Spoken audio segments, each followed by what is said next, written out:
Hello students, next topic is resistances in parallel combination.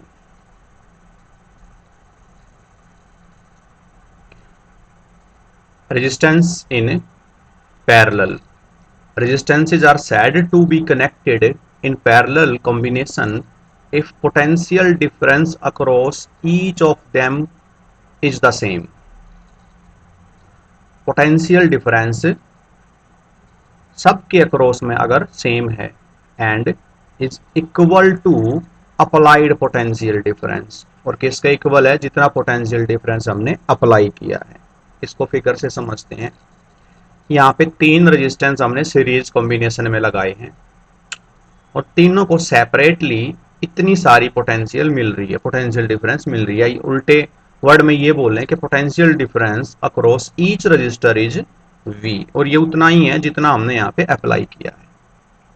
तो series combination में और parallel combination में फर्क ये है, यहाँ पे टोटल करंट जो आ रहा है आई, वो यहाँ पे आके हर एक रजिस्टर्स के अंदर से अलग अलग करंट फ्लो हो रहा है, लेकिन सीरीज में क्या होता था? सेम करंट फ्लो होता था। इसका प्रूफ लिखते हैं। Let three resistors R1, R2 and R3 are connected in parallel combination with a battery जिसकी पोटेंशियल है V। V बैटरी के साथ तीन रजिस्टर हमने ले लिए, हम चार भी ले सकते हैं, ज्यादा भी ले सकते हैं,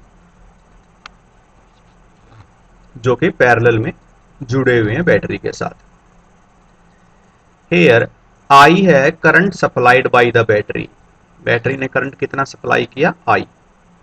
और I1, I2, I3 क्या है? I1 है current throw register R1, I2 current throw register R2 and I3 current throw register R3।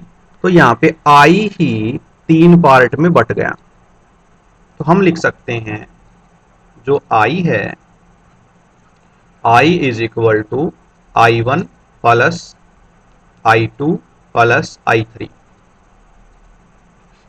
तो ये हमारी इक्वेशन नंबर 1 हो जाएगी।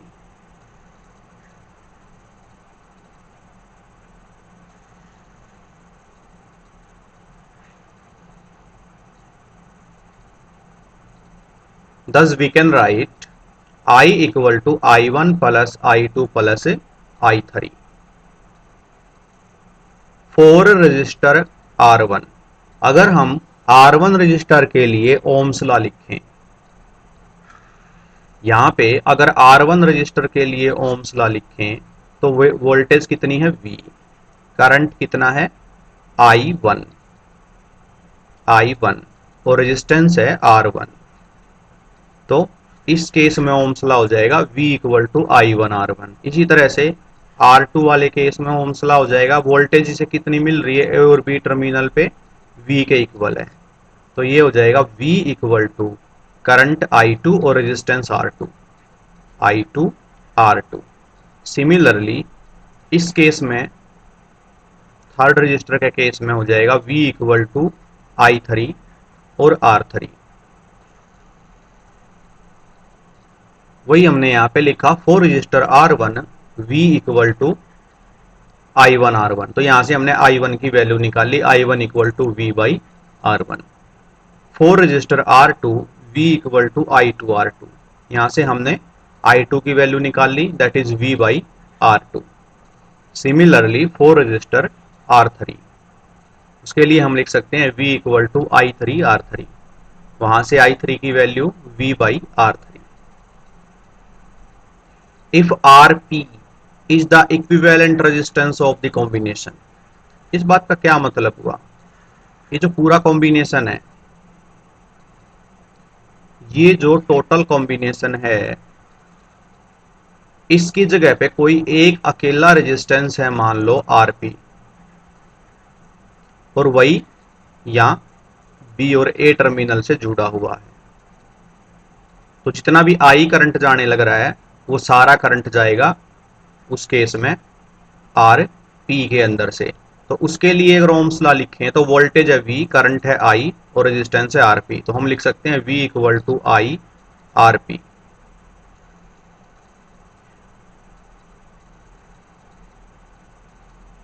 If Rp is the equivalent resistance of the combination and I be the current flowing through it, then we can write V equal to IRP. तो वहां से I की value क्या हो जाएगी, I equal to V by R P. तो अब हमारे पास करंट की चार वैल्यू हैं, नंबर एक, नंबर दो, number three and number four. हमारे पास चार करंट की वैल्यू हैं, ये चारों वैल्यूज हम यहाँ पे पुट कर देते हैं इक्वेशन नंबर वन के अंदर। Putting all these four values, putting the values of I1, I2, I3 and IE in equation one. तो हमें मिला ये इक्वेशन, यहां से दोनों तरफ हम वोल्टेज को कॉमन लेके कैंसिल कर सकते हैं। तो हमें मिलेगा 1/Rp equal to 1/R1 plus plus 1/R2 plus 1/R3, और इसको समेशन के टर्म में लिख सकते हैं 1/Rp equal to summation 1/Ri, I from 1 to n। तो यहां पे 1/Rp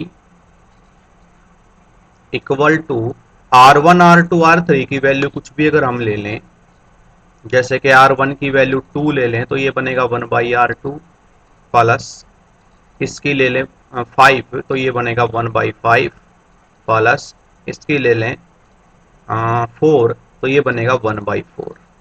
तो जब इसको Rp के लिए सोल्व करेंगे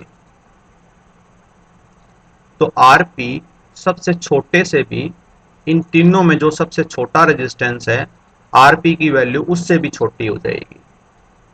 तो इसलिए हम लिख सकते हैं the equivalent resistance in case of parallel combination is smaller than the smallest resistance present in the combination.